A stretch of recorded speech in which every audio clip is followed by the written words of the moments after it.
Hey everyone, in this video I'm going to show you how to protect your Excel file with a password.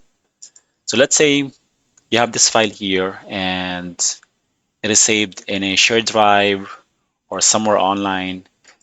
So just another layer of protection, you can uh, put a password in this file.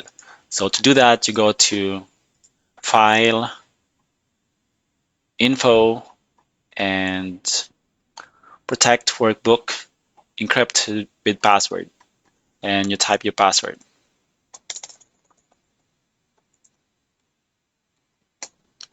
Click OK, type your password again to confirm, and save it. Close the file, you open it again, and now it's asking for a password. So you type your password again.